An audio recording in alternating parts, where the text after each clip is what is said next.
베드로후서 8장 5절에서 9절까지 쉬운 성경으로 제가 읽겠습니다. 그들은 우리가 기대했던 것 이상으로 먼저 자신을 주님께 드리고 난 후에 하나님의 뜻대로 우리에게도 주었던 것입니다. 그래서 우리는 디도가 일찍이 여러분 가운데서 시작한 이 은혜로운 일을 완수하라고 그를 권했습니다. 여러분은 믿음이나 말에 있어서만 아니라 지식이나 간절한 마음에서 그리고 우리를 향한 사랑 등 모든 면에서 뛰어납니다. 그러니 여러분은 이 헌금하는 일에 있어서도 뛰어나게 하시기를 바랍니다. 내가 여러분에게 명령하는 것은 아닙니다. 다만 여러분의 사랑이 얼마나 진실한가를 다른 사람들의 간절한 마음과 비교하여 알아보고 싶은 것 뿐입니다. 여러분은 우리 주 예수 그리스도의 은혜를 알고 있습니다. 그분은 부유한 분이시지만 여러분을 위해 가난하게 되셨습니다. 그분이 가난하게 되심은 여러분을 부유케 하기 위함이었습니다. 아멘. 고린도 교회는 1년 전에 디도를 책임자로 세우고 예루살렘 교회를 위한 헌금 모금하는 일을 시작했습니다. 예루살렘 교회는 사도와 복음 전하는 자들을 열방에 파송했습니다. 그런데 예루살렘에 기근이 들어 매우 어려운 상황에 처했던 것입니다. 그래서 바울은 고린도 교회에 이제 이 모금하는 사역을 마무리하자고 편지로 당부하고 있는 상황입니다. 그러면서 마게도니아 교회가 이 모금 사역에 어떻게 헌신했는지를 밝히고 있습니다. 고린도 교회가 예루살렘 교회를 위하여 헌금을 모금한다는 소식을 전해들은 마게도니아 교회는 바울에게 간청을 했습니다. 자기들도 이 모금 사업에 합류하게 해달라고 말했습니다. 그런데 마게도니아 교회는 많은 환난과 매우 극심한 가난 속에 있었습니다. 바울이 그들의 상황을 고려할 때 마게도니아 교회가 헌금을 모금한다 해도 그들의 형편으로서 큰 기대를 가질 수 없었다고 말하고 있습니다.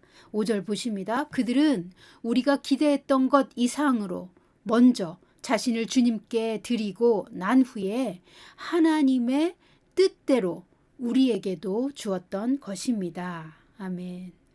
바울이 기대한 것을 초과하여 헌금을 드렸습니다. 마게도니아 사람들이 많은 환난과 극심한 가난 속에서 상식적으로 기대할 수 없는 형편을 뛰어넘는 금액을 드릴 수 있었던 것은 그들 자신을 먼저 주님께 드렸기 때문이라고 말하고 있습니다. 그러므로 하나님께 예물을 드리는 자세, 오늘날 우리가 헌금하는 태도는 먼저 자신을 주님께 드려야 합니다. 자기 자신을 그리스도께 드리고 자신의 삶을 온전히 주님께 맡긴 사람들이 주님이 말씀하실 때 언제든지 어떤 상황에서든지 내어주는 것입니다. 주님 앞에서 자신의 것을 주장하지 않고 하나님의 나라와 그 의를 위해 기꺼이 자기 소유를 내어줄 수 있는 믿음은 억지스럽게 내놓는 것이 아닙니다. 마게도니아인들은 환난의 많은 시련 가운데서 기쁨이 넘쳐서 극심한 가난 속에서도 힘대로 할 뿐만 아니라 힘에 지나도록 자원하여 하나님께 드렸습니다. 이런 태도가 믿음으로 드리는 올바른 헌금의 태도입니다. 남들이 다 하니까 나도 해야 하고, 담임 목사님 눈치를 봐야 해서 헌금을 해야 하고, 내가 얼마나 믿음이 좋은지 다른 이들에게 증명하기 위해 헌금해야 하고, 사람들 앞에서 인정받기 위해 헌금하고, 맹목적으로 많이 바치면 많이 받을 수 있다라는 태도는 기복신앙입니다. 이 모든 경우는 바리새인들처럼 주님의 마음에 합당하지 않습니다. 겉모습은 헌금을 잘하니 믿음 있는 사람처럼 보이겠지만 그 마음의 중심이 하나님께 합당하지 않은 것입니다. 헌금할 때 가장 중요한 것은 마음의 태도입니다. 예수님은 헌금할 때 마음속에 형제를 미워하는 마음이 있거든 헌금하기 전에 먼저 형제와 화해하고 하나님 앞에 헌금을 드리라고 말씀하셨습니다. 하나님은 마음을 보시고 우리의 속사람을 통하여 복을 주시는 하나님이시기 때문입니다. 5절에서 바울이 말하는 마게도니아 성도들처럼 먼저 주님께 자신을 드리고 주님의 나라를 위해 주님이 말씀하시면 언제든지 나의 필요도 내려놓고 내 소유를 내 소유라 주장하지 않고 주님을 위해 드리는 것이 주님의 마음을 기쁘시게 하는 태도입니다. 이런 사람들은 머지않아 환경을 초월하여 역사하시는 하나님의 초자연적인 재정의 공급을 받습니다. 5절 다시 보십니다. 그들은 우리가 기대했던 것 이상으로 먼저 자신을 주님께 드리고 난 후에 하나님의 뜻대로 우리에게도 주었던 것입니다. 아멘. 먼저 자신을 주님께 드리는 것이 첫 번째 중요한 태도입니다. 그리고 두 번째는 하나님의 뜻대로 헌금해야 합니다. 하나님의 뜻대로라는 말은 헌금의 목적이 성경적이어야 하고 헌금할 때조차 주님의 음성을 듣고 주님이 말씀하시는 대로 하는 것입니다. 맹목적으로 갖다 바치는 것은 종교적인 행위입니다. 주님은 수양의 기름을 좋아하지 않는다고 말씀하셨습니다. 맹목적인 헌신의 행위는 주님의 마음과 연결되지 않은 종교 의식에 지나지 않습니다. 미가서 6장 6절에서 8절을 제가 쉬운 성경으로 읽어드리겠습니다. 내가 무엇을 가지고 여호와께 나아갈까? 무엇을 가지고 높으신 하나님께 예배할까? 태워드리는 제물인 번제물로 1년 된 송아지를 가지고 주께 나아갈까? 여호와께서 1000마리 양을 기뻐하실까? 강줄기 10,000개를 채울 만한 기름을 기뻐하실까? 내 허물을 벗기 위해 내 맏아들이라도 바칠까? 내 죄를 씻기 위해 내 몸으로 낳은 자식이라도 바칠까? 사람아, 그분이 내게 말씀하셨다. 무엇이 선하며 여호와께서 너희에게 요구하는 것이 무엇이냐? 그것은 의를 행하고 인자를 사랑하며 너희 하나님과 함께 겸손히 행하는 것이 아니냐? 아멘. 미가서 6장을 통하여 알 수 있는 것은 하나님은 형식적인 제사와 예물을 기뻐하시지 않습니다. 하나님의 말씀에 귀를 기울여 하나님의 마음을 깨닫는 사람을 기뻐하십니다. 하나님의 뜻을 알고 순종하는 사람을 하나님은 기뻐하십니다. 미가서 6장 8절에서 여호와께서 원하시는 것은 의를 행하는 것입니다. 예수님도 하나님의 나라와 그 의를 먼저 구하라고 말씀하셨습니다. 하나님의 의는 진리의 말씀대로 사는 것입니다. 하나님의 의는 사람의 의와 반대입니다. 많은 사람이 자기 의를 하나님의 의로 착각합니다. 사람이 가진 의는 언제나 정확하게 하나님의 의를 힘써 대적합니다. 하나님의 의를 행하고자 할 때 진리의 말씀을 성령의 계시로 깨닫고 하나님을 아는 경험적인 지식을 가지고 행하는 의여야 합니다. 그러니 성령의 음성을 듣고 순종하는 것입니다.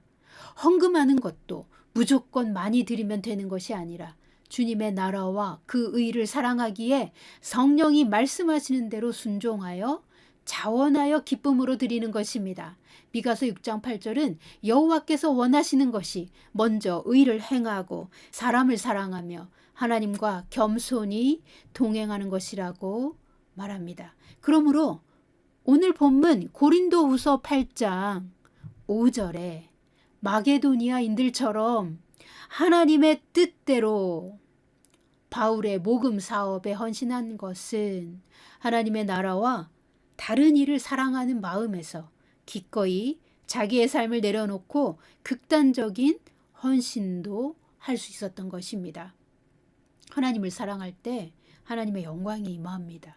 영광의 빛이 성도의 마음에 비치면 하늘의 기쁨이 넘치고 하늘의 기쁨이 가득하면 겉사람의 한계와 제약을 뛰어넘는 초월적인 하나님의 힘이 생깁니다.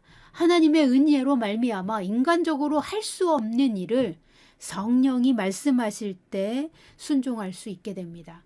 하나님의 뜻대로 바울에게 헌금을 준 마게도니아인들은 극심한 가난과 많은 환난 속에서도 하나님이 주시는 기쁨이 넘쳐서 기쁨으로 극단적인 헌신을 했습니다. 그러므로 바울은 6절, 7절, 8절에서 고린도 교회에게도 당부합니다. 하나님의 은혜로 1년 전에 자발적으로 먼저 시작한 이 헌금 모금 사업을 이제는 마무리할 때가 되었으며 너희가 시작도 은혜로 시작했으니 마무리도 은혜로 마치기를 바란다고 말합니다. 특별히 마게도니아 교회의 헌신을 듣고 고린도 교회도 자발적이고 진실한 사랑으로 이 사업을 마치라고 당부하고 있습니다. 고린도후서 8장 뒷부분을 참고하자면 헌금은 억지로 하는 것이 아닙니다. 하나님은 없는 것을 받아내시는 분이 아니십니다. 헌금에 있어서 가장 중요한 태도는 자발적이고 진실한 사랑으로 하나님께 드리는 것입니다.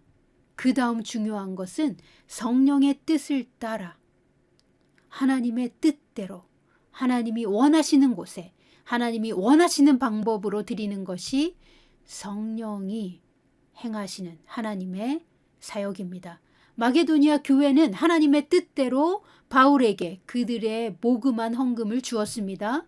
바울의 팀을 통하여 예루살렘 교회를 구제하는 데 쓰여져야 했기 때문에 그렇게 했습니다. 하나님은 먼저 레위와 같은 사역자들의 생계를 위해 11조를 바치게 하셨습니다. 그 다음 믿는 자 중에 가난한 자를 돕도록 헌금을 드리게 하셨습니다. 레위와 가난한 자들을 먼저 섬기고 그 다음 고아와 과부, 나그네를 돕는 것입니다. 우리가 육체의 가족을 먼저 돌보는 것과 영적인 가족을 먼저 돌보는 것이 하나님의 우선순위입니다.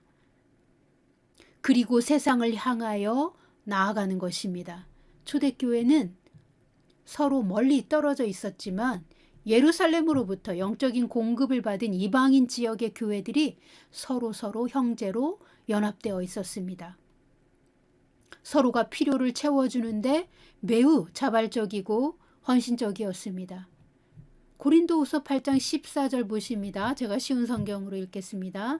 지금 여러분에게 있는 풍성한 것으로 다른 사람들의 궁핍한 것을 채워주면 나중에 그들에게 있는 풍성한 것으로 여러분의 궁핍한 것이 채워질 것입니다. 이렇게 해서 공평하게 될 수 있습니다. 성경에도 이런 말씀이 기록되어 있습니다. 많이 거둔 자도 지나치게 많지 않고 적게 거둔 자도 부족함이 없다. 아멘. 주님의 교회는 부족함이 없습니다. 그런데도 주님의 교회가 부족한 것은 많이 가진 자가 가난한 자를 돕지 않기 때문입니다. 헌금하는 태도가 오직 자신의 일신의 유익만을 위한 것이라면 그 헌금은 하나님 나라에 합당하지 않습니다. 우리는 하나님께 그리스도 예수를 받았습니다. 그리고 하나님 나라를 유업으로 받았습니다. 그래서 우리는 우리 자신을 위하여 살지 않고 내 안에 살고 계시는 그리스도를 위하여 삽니다. 그래서 주님의 뜻대로 사는 삶에는 나눔의 삶이 반드시 있습니다. 나의 육체의 힘과 시간과 재정과 재능을 나누는 것이 그리스도의 사랑입니다. 내가 내 것이라고 주장하는 모든 것이 주님의 통치 아래 있을 때 이 사람은 겉사람이 죽고 속사람이 사는 부활의 능력으로 사는 삶을 삽니다. 하나님의 영광으로 빛이 나는 삶을 사는 것입니다. 우리의 속사람은 하늘 보좌에 앉으신 그리스도와 하나가 되었습니다. 그리스도는 우리에게 영생을 주셨고 더 풍성한 생명을 주시려고 십자가에서 죽으셨고 부활하셨고 승천하셨습니다. 우리는 그리스도와 하나 되어 열매를 맺으며 그리스도를 통하여 생명의 문으로 들어가 아버지 하나님을 만나는 천국의 자녀입니다. 아버지는 천국의 모든 것을 자녀에게 주기를 언제나 기뻐하십니다. 자녀가 아버지께 요구하는 것은 당연한 것입니다. 아버지는 부요하시고 나를 사랑하시기 때문에 기쁘게 주십니다. 그래서 우리는 천국의 보물 창고에서 무엇이나 받는 자로서 기쁘게 우리 자신을 나눠주는 것입니다. 고린도후서 8장 9절 보십니다. 여러분은 우리 주 예수 그리스도의 은혜를 알고 있습니다. 그분은 부유한 분이시지만 여러분을 위해 가난하게 되셨습니다. 그분이 가난하게 되심은 여러분을 부욕해 하기 위함이었습니다. 아멘. 예수와 하나 된 사람은 우리가 얼마나 큰 부자인지 깨닫습니다. 우리가 아버지께 나아가 우리의 필요만이 아니라 아버지의 부르심과 아버지의 나라를 위하여 구하는 것은 무엇이나 받을 수 있다는 것을 믿습니다. 이 믿음은 천국으로부터 무엇이나 받을 수 있습니다. 그래서 마게도니아 사람들은 환난과 많은 시련, 극심한 가난조차도 기쁨으로 견디며 극복할 수 있었던 것입니다. 우리의 삶이 겉사람의 삶이 아니라 속사람이 영원히 사는 영원한 나라를 위하여 살기 때문에 하나님의 나라와 그 의를 이루기 위해서 이 땅에서는 마귀와의 영적 전쟁이 있고 우리는 반드시 훈련을 통과해야 하며 우리의 믿음도 하나님의 시험을 통과해야 한다는 것을 압니다. 우리는 겉사람이나 이 세상에 주목하는 자가 아니요 우리의 속사람에 주목하고 하나님의 뜻대로 순종하기에 겉사람이 겪는 어떤 환난이나 시련, 극심한 가난도 기쁨으로 견딜 수 있어야 합니다. 우리가 영원한 나라를 바라보기 때문이며 우리 안에 계신 그리스도는 우리의 모든 것이 되시기 때문입니다. 우리는 그리스도 안에서 부요한 자이기 때문에 하나님 나라를 유업으로 받은 자로서 두려움이 없는 것입니다. 하나님 나라를 유업으로 받은 자들은 겉사람에 의해 지배받지 않도록 성령에 의해 훈련을 받고 시험도 통과합니다. 하나님 나라의 부자는 가난하게 될까 봐 전전긍긍하며 걱정하고 두려워하지 않습니다. 우리는 이미 하나님의 부요하심을 그리스도를 통해 받았기 때문입니다. 다만 육체의 훈련을 통과하여 우리의 속사람이 그리스도를 닮은 그리스도의 제자로서 성장해야 하는 것입니다. 그리스도 안에 있는 믿는 자는 부요한 삶을 살도록 부르심 받았습니다. 우리의 부요함은 합법적인 권리입니다. 주님과 친밀한 사람은 결코 가난에 의해 지배당하지 않고 속사람의 부요함으로 모든 것을 이기며 믿음의 훈련을 통과합니다. 우리가 하나님을 사랑하기에 기꺼이 헌신할 수 있는 삶을 살면 훈련을 마친 후에는 이 땅에서도 하나님의 상을 받고 부유한 삶을 누립니다. 그래서 마게도니아 성도들은 담대하여 현실의 고난도 기쁨으로 감당할 수 있었습니다. 그리고 오히려 극단적인 헌신을 할 수 있었던 것입니다. 사랑하는 성도 여러분, 우리는 모두 그리스도 안에서 이미 부요한 자들입니다.